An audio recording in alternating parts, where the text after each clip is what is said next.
Assalamualaikum warahmatullahi wabarakatuh. Perkenalkan, nama saya Ulfa Marhamah dengan NIM 121202025. Saya dari jurusan Pendidikan Agama Islam dari kelas 5G. Di sini saya akan menjelaskan mengenai struktur sosial sekolah.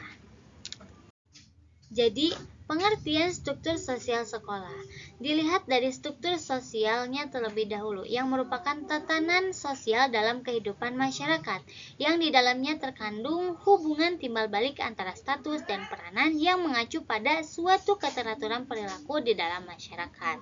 Struktur sosial juga mencakup berbagai hubungan sosial antara individu dengan individu yang secara teratur pada waktu tertentu, yang merupakan keadaan statis dari suatu sistem sosial.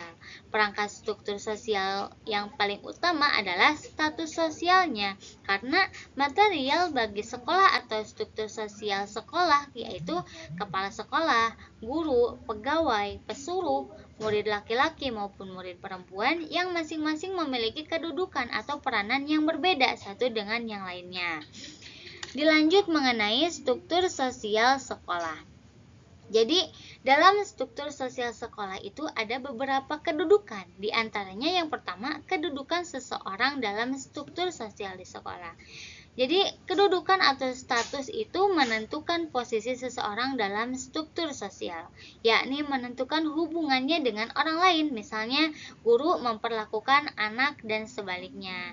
Atau status kedudukan menentukan kelakuan orang tertentu. Jadi dalam kedudukan ini sebagai guru itu mengharapkan kelakuan tertentu dari murid, lepas dari pribadinya sebagai individu, apakah ia peramah, keras, pandai, rajin, atau pemalas.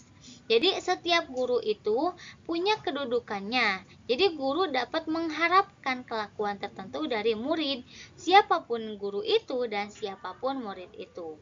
Jadi status atau kedudukan individu itu, baik itu di atas atau di bawah status orang lain, tetap mempengaruhi peranannya.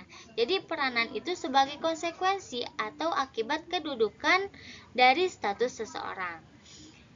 Dilanjut mengenai struktur sosial orang dewasa di sekolah. Di antaranya kepala sekolah yang menduduki posisi paling tinggi di sekolah berkat kedudukannya.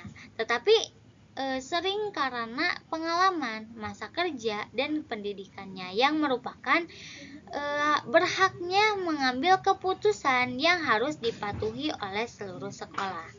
Di samping itu, hak itu memikul tanggung jawab penuh atas kelancaran pendidikan di sekolah.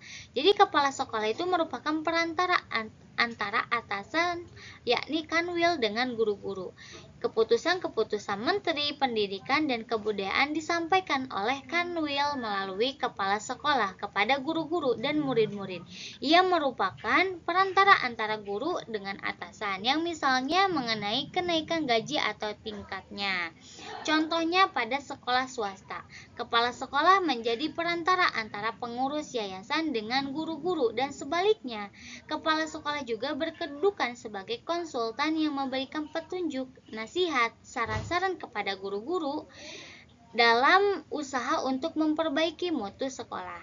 Jadi dalam hal ini ia didukung oleh kemampuan profesionalnya serta pengalamannya sebagai guru dan kematangan pribadinya. Jadi kepala sekolah itu memaparkan filsafat sekolah, tujuan pendidikan yang harus dicapai, serta cara-cara yang harus ditempuh untuk mewujudkan kurikulum sekolah. Dilanjut mengenai kedudukan guru dalam struktur sosial di sekolah. Kedudukan guru lebih rendah daripada kepala sekolah, dan karena itu ia harus menghormatinya dan bersedia untuk mematuhinya dalam hal-hal mengenai sekolah. Dalam kenaikan pangkat juga, guru bergantung pada disposisi atau rekomendasi yang baik dari kepala sekolahnya. Karena itu, banyak sedikitnya masa depan itu ditentukan oleh hubungannya dengan kepala sekolah. Sebagai pegawai atau bawahan, ia di bawah kekuasaan kepala sekolahnya. Guru itu mempunyai kedudukan sebagai pegawai, dan dalam kedudukan itu harus mematuhi segala peraturan yang ditetapkan oleh atasan pemerintah ataupun yayasan. Dan pelanggaran juga dapat diberi tindakan yang setimpal, bahkan dipecat, yang berarti pencabutan sumber pendapatannya. Dilanjut mengenai hubungan guru dengan murid. Jadi ada ciri khasnya dari hubungan ini ialah bahwa terdapat status yang tak sama antara guru dan murid. Jadi guru itu secara umum diakui mempunyai status yang lebih tinggi dan karena itu dapat menuntut murid untuk menunjukkan kelakuan yang sesuai dengan sifat hubungan itu. Jadi bila mana anak itu meningkat sekolahnya, ada kemungkinan guru juga mendapat kedudukan yang lebih tinggi. Namun hubungan guru dengan murid dari masa sebelumnya masih melekat dan masih susah dihilangkan, yang setidaknya di negara kita ini.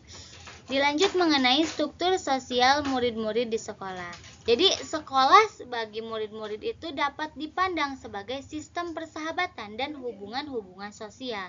Bedanya dengan orang dewasa ialah bahwa struktur sosial ini lebih bersifat tak formal, sedangkan struktur sosial pada orang dewasa lebih formal karena kedudukan mereka yang berkaitan dengan jabatannya yang telah ditentukan dan dapat dirumuskan serta merupakan suatu bagian dari sistem sosial dalam masyarakat.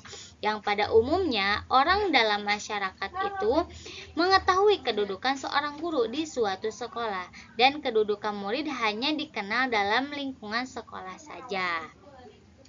Dilanjut mengenai struktur sosial berhubungan dengan kurikulum. Dilihat dari cara belajar.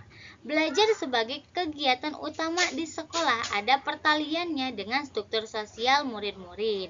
Berhasil gagalnya seorang murid dalam pembelajaran itu turut menentukan kedudukannya dalam kelompoknya. Dan yang terakhir, guru bukan buruh belaka. Jadi pekerjaan guru tidak boleh dikaitkan dengan penghargaan material belaka. Dengan pemogokan guru menonjolkan aspek materialistis yang dianggap kurang sesuai dengan cita-cita pendidikan yang bersifat idealistis. Dengan pemogokan akan merendahkan martabat guru dan karena itu akan mendapat tantangan dari kalangan guru-guru sendiri yang dirasa kurang layak bila guru membicarakan tentang pembayaran karena upah guru terletak pada keberhasilan anak didiknya dan rasa terima kasih dari anak didik sekalipun tak diucapkan. Dilanjut mengenai manajemen kepemimpinan di sekolah.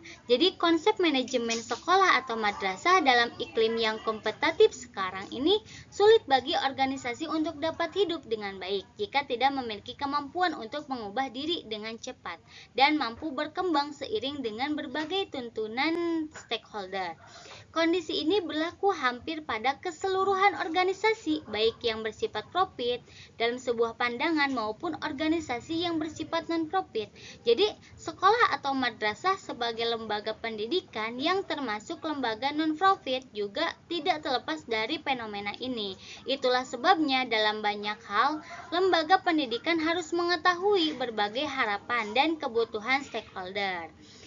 Pemerintah dalam hal ini lebih memberikan regulasi kepada lembaga pendidikan untuk selalu menyertakan stakeholder dalam seluruh kegiatan melalui apa yang disebut dengan komite sekolah atau madrasah, yang secara alamiahnya proses hidup atau matinya sesuatu organisasi selalu tergantung kepada kemampuan organisasi itu yang memenuhi harapan dan kebutuhan stakeholdernya. Dengan demikian pula, sekolah atau madrasah harus selalu mampu mengidentifikasi kebutuhan stakeholdernya dan sebelum sekolah atau madrasah mengidentifikasi harapan dan kebutuhan stakeholdernya, jadi sekolah itu harus mampu menentukan terlebih dahulu siapa-siapa yang menjadi stakeholdernya. Bahkan lebih jauh dari itu, madrasah juga harus mampu mengidentifikasi siapa yang menjadi stakeholder dari potensialnya. Kondisi ini diperlukan karena tidak setiap organisasi memiliki produk atau layanan yang dapat atau cocok diperuntukkan bagi semua orang. Dan setiap organisasi harus mengetahui sasaran utama dari produk atau layanan yang diberikannya. Mungkin dicukupkan sekian. Wassalamualaikum warahmatullahi wabarakatuh.